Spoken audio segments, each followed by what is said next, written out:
How's it going to feel when you don't have any debt and have $10,000 in the bank? It's going to feel really good. We call that financial peace. But you're going to pay a price to get there. You're going to have to live like no one else. So later you can live and give like no one else. Many of us face a big question. Should we use our money to pay off debts or invest it to make even more money? It's a choice we all encounter at some point in life. On one hand, if we use our extra money to pay off debts, it can help us reduce what we owe and give us more financial peace. On the other hand, if we invest that money, it could grow over time and give us even more money in the future. Here's the thing, both options have their benefits, and it's important to think about them carefully. Figuring out the right balance between paying off debts and investing can lead to very different results. It might mean having hundreds of thousands or even millions of dollars more in the long run. This decision that seems quite simple actually has a big impact on our financial path. Let's take a closer look at the good and not so good aspects of both choices. By understanding what each option means, you can make a smart choice that might be the difference between struggling with money or enjoying true financial freedom. So I started from nothing when I came out of college, and I started buying and selling real estate, and I became wealthy, at least by a kid from my neighborhood standards. I had $4 million worth of real estate, made $200,000 a year back in the early 1980s, and that's back when $200,000 was a lot of money.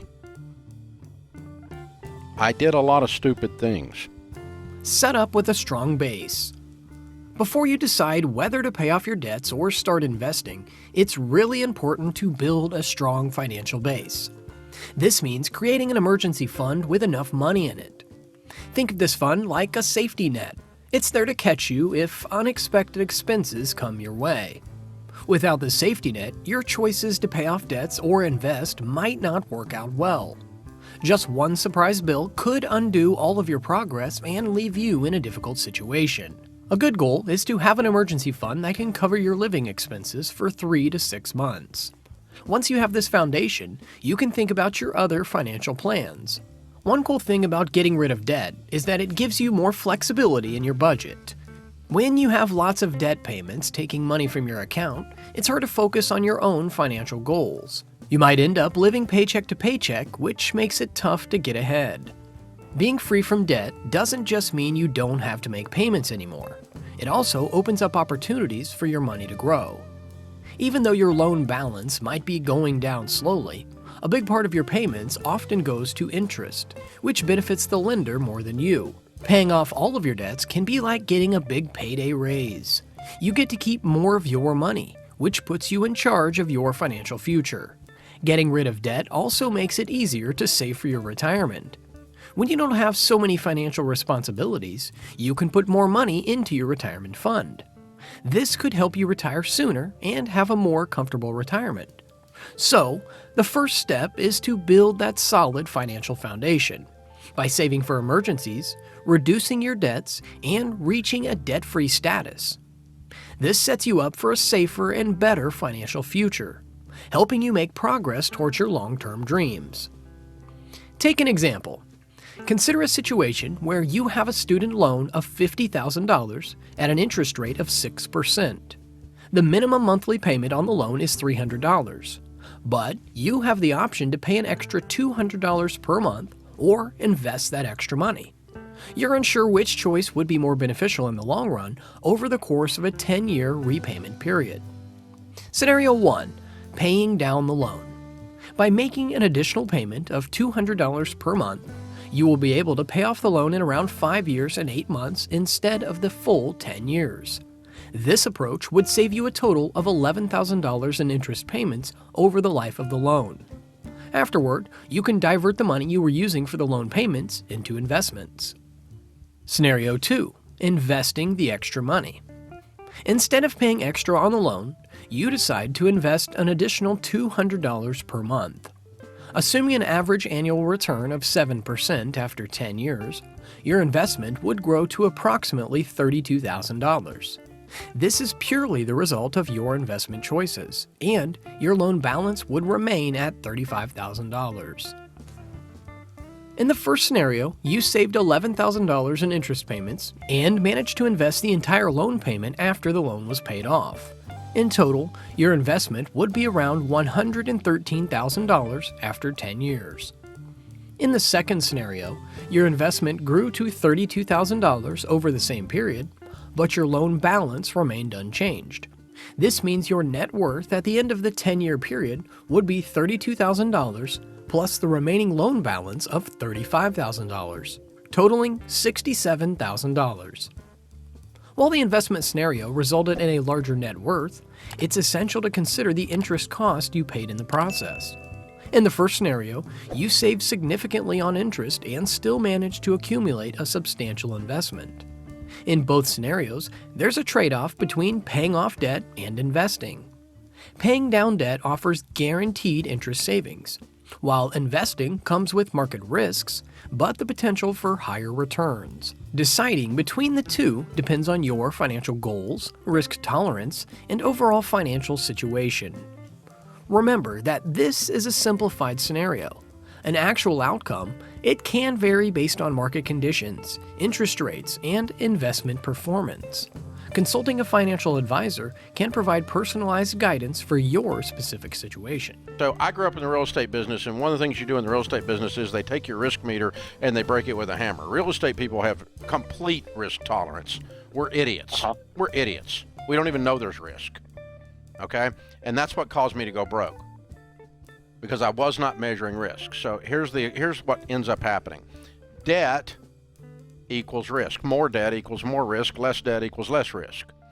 It adds risk to the portfolio. You're saying I can emotionally tolerate that. When it comes to managing your money, people often take different approaches at the beginning. Some people choose to invest their extra money rather than immediately paying off their debts. This is because they believe the investments might make them more money than the interest they're paying on their debts. The idea is that their investment could earn a higher return, like 10% or more, which would be better than using that money to pay off a debt with a lower interest rate, say 5%. So this brings up an important question. Is it really a good idea to focus on paying off a debt with a lower interest rate when there's a chance to make even more money by investing? Waiting until all your debts are gone before you start investing might mean waiting quite a while, and during that time, you could miss out on the power of compounding interest, which can help your money grow faster. The main thing that helps you decide whether to aggressively pay down your debt or invest your money is the level of risk involved. When you put your efforts into getting rid of debt, you're basically making a safe bet. Let's say you have a high credit card with a super high interest rate of 30%. By paying off that debt, you're essentially earning a guaranteed return of 30% on your money. On the flip side, investing comes with some uncertainty and risk. Let's take, for example, where you aim for a return of 10% by investing in something like the S&P 500, which is a group of big companies in the stock market. Over the years, the S&P 500 has made an average of more than 10% each year, but there have been times where it went down instead of up. For example, in 2000, it lost 10%.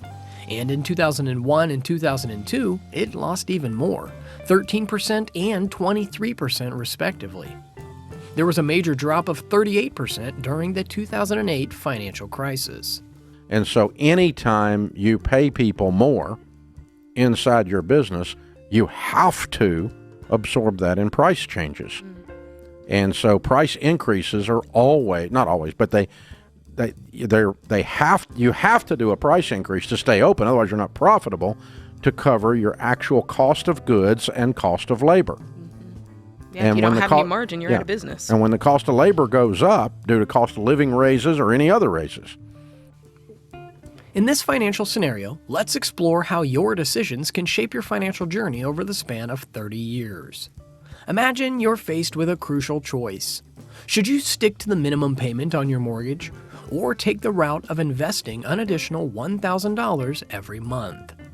The outcome of this decision holds more significance than you might initially perceive. Let's first look at the option of making only the minimum mortgage payment. As time goes by, this choice becomes less favorable than it may seem. Over a 30-year period, the the weight of the accumulated interest payments would reach an astonishing sum of $251,545. This financial burden could have been utilized more effectively to enhance your overall financial standing. Here, a quote from the renowned financial expert Dave Ramsey resonates. "You must gain control of your money, or the lack of it will forever control you."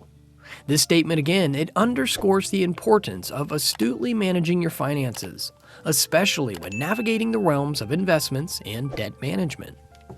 Now, let's consider an alternate path. If you decide to invest that additional $1,000 each month into the S&P 500, assuming an average annual return of 10%, the outcome is truly remarkable. At the end of the 30-year period, your investment would burgeon into an impressive sum of $2,171,000. To truly comprehend the impact of this choice, let's subtract the interest paid on the mortgage from the first scenario, amounting to $251,544. This leaves you with a substantial balance of $1,919,456.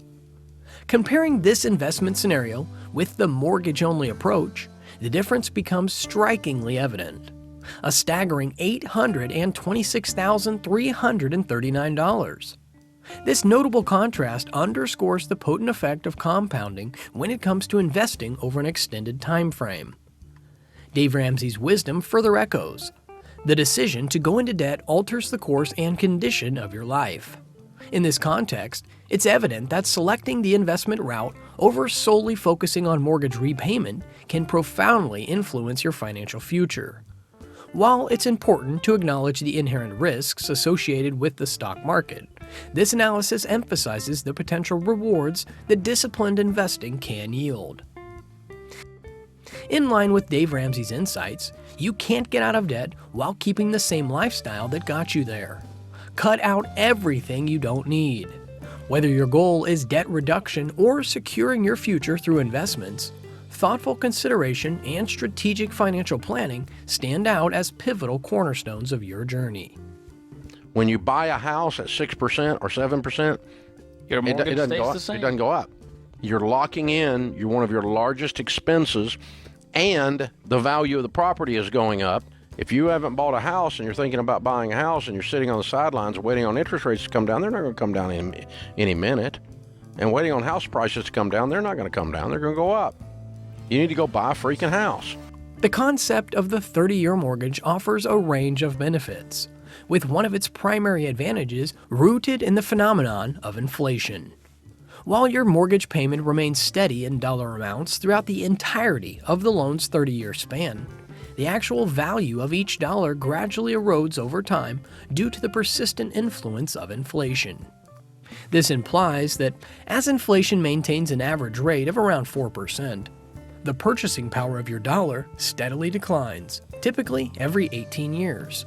In simpler terms, approximately after the first 18 years, your monthly mortgage payment effectively diminishes to just half of its original value when you initially secured the loan. This distinctive characteristic empowers you to settle your debt by employing dollars that have undergone a reduction in their former worth, thereby effectively alleviating the weight of repayment. The potential advantages that arise from opting for a 30-year mortgage extend beyond the purview of inflation. Embracing this extended-term mortgage offers a gateway to harnessing two noteworthy advantages. Firstly, these mortgages typically feature impressively low interest rates, often on par or even lower than the prevailing inflation rate. This practically translates to procuring funds at minimal cost, thereby rendering it an enticing choice for shrewd investors seeking to make the most of their financial decisions. Secondly, the expansive 30-year time frame of this mortgage category ushers in a more substantial decision-making juncture between debt clearance and investment. The crux of this deliberation lies in evaluating various factors. Cash flow, a particularly critical factor for individuals approaching retirement age, emerges as a pivotal consideration. Prioritizing cash flow resonates profoundly with older investors who prioritize prudent budget management and diligent preparation for the phase of retirement. the aspect of risk assumes a pivotal role in the process of making an informed choice. A well-balanced strategy that harmoniously combines the repayment of high-interest debt with concurrent investments in assets that consistently outpace inflation can materialize as a captivating middle ground. This sagacious approach is to approach this decision with pragmatism, taking into account both the alluring prospects of potential gains and the accompanying risks inherent in the financial landscape.